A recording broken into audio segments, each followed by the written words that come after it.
And then I find out that the man who enlisted him in the Republican Party, he was doing dirty tricks for 7 years for the Republican National Committee. I mean, dirty tricks. Underneath this man from West Virginia who was a homosexual and left all of his money to Ern's son and took his son on a trip. Now, and Ern is a lobbyist for homosexuals.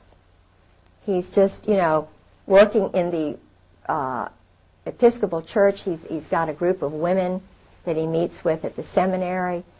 I'm sure that my case, my profile, he's probably got charge of it now. He's the expert on Catherine Pollard Griggs, but he's not. The guy is absolutely not grown up. Laughed at me when I cried. This is a guy who hates women. And the interesting thing is I went to his family home, and he had a wonderful mother. And he told me that his father battered his mother. His father was in the Marine Corps. And there was a picture of Chesty Puller in the basement. The guy died. But this homosexual was a friend of the homosexual at Hollins, who was a chaplain there at Hollins College, whom I met. We had lunch with him one day. The father had the picture of Chesty Puller and so forth.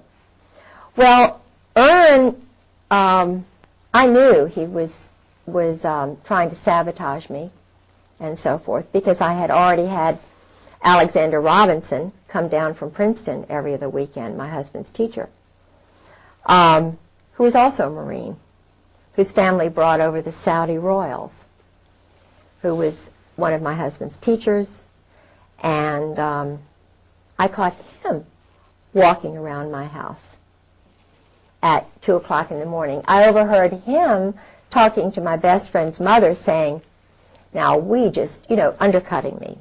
We just don't know. Kay is just under so much stress, oh. And he's a very handsome, very dignified guy, Went to Columbia University, was in Algeria, that area with the Marine Corps. Then went into the boys' school, the Hun school. He's an intelligence, without a doubt. His brother-in-law was Bill Eddy, Colonel Bill Eddy, who was I believe it's the brother-in-law. I've got to get, his name is Eddy, and it's Bill Eddy, but he was the translator for the Saudi royals during the Roosevelt administration. And the Roosevelt, the New York crowd, was trying to steal all of those countries away from Great Britain. The Balfour Declaration had sort of come in, and there was a guy named Moose, not the present Moose, who has the Africa desk at the State Department, who's an African American, but this was a guy named Moose who helped the State Department steal Saudi Arabia away from Britain, because Britain was allowing the Saudis to be Saudis, to keep their religion, to keep their culture, trying to kill people right off the bat, So George is part of that OSS crowd. See, George was telling me everything. First 3 years of marriage, it was just like, you're with me, gal, because he was so used to talking to Mary Halab and Anne Bouchou, the group partnerships with sex and all this stuff, and I'm a pretty loving woman, and I'm fun. I was then. No, and George was into swinging. He and Sue and Nancy and Jim Earl. This was, and I heard about that from colonels. He did. He, Fahim was a colonel. He's in the diary too. But George said what they do is they nurture, they cultivate the sons of prominent families in all, the State Department finds them. They're called rising stars. Yeah.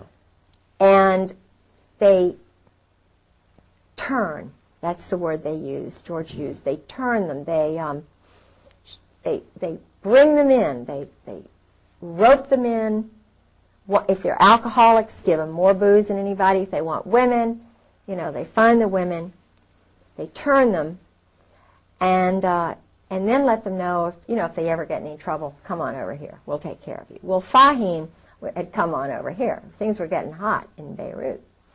He was a Catholic. He was very prominent family, and he was going in hiding up in Maine. I remember I had his number, and I talked to his sister, but they just culled a lot of the stuff out of the house the very first time when George kind of disappeared, and and then I found out about what happened with Sue, his first wife, and all of that. This is how they all brought him in, the Norwegians, the Brits. The drugs, you see, they would come down through Burma, Turkey. They'd come through the Bekaa Valley.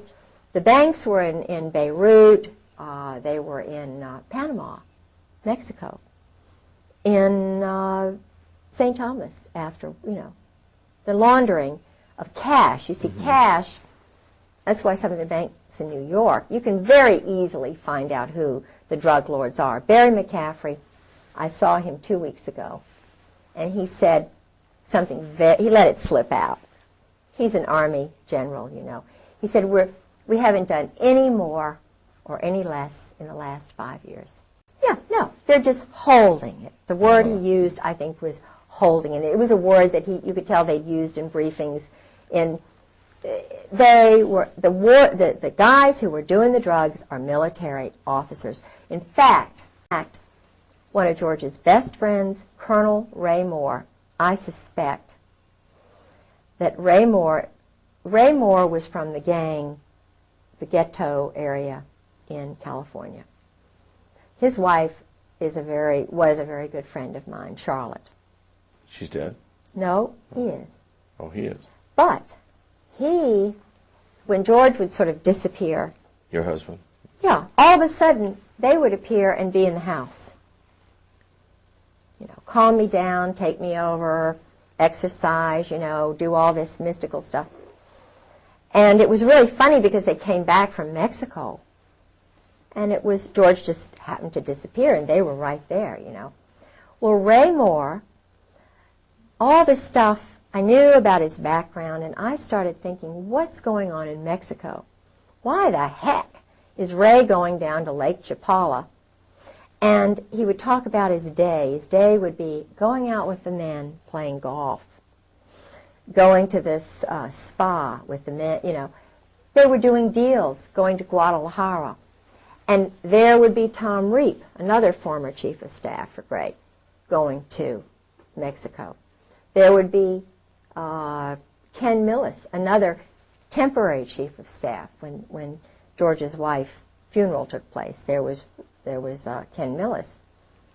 Now these are guys who are part of what we call the Brotherhood, and they're all going down to Mexico. So what's going on in Mexico? Ray's one of these guys who wants to sit in the sun.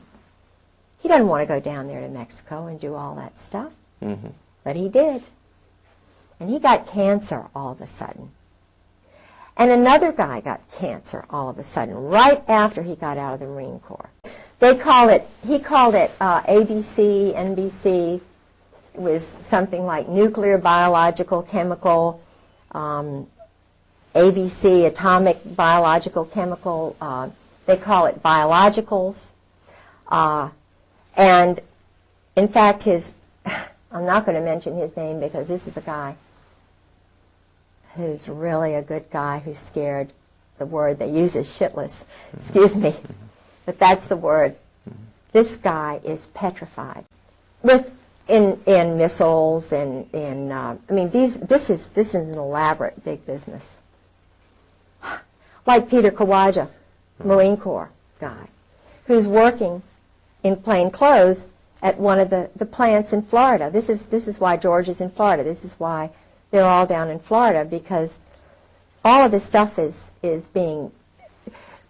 We manufactured the chemicals and biologicals that were in Iraq.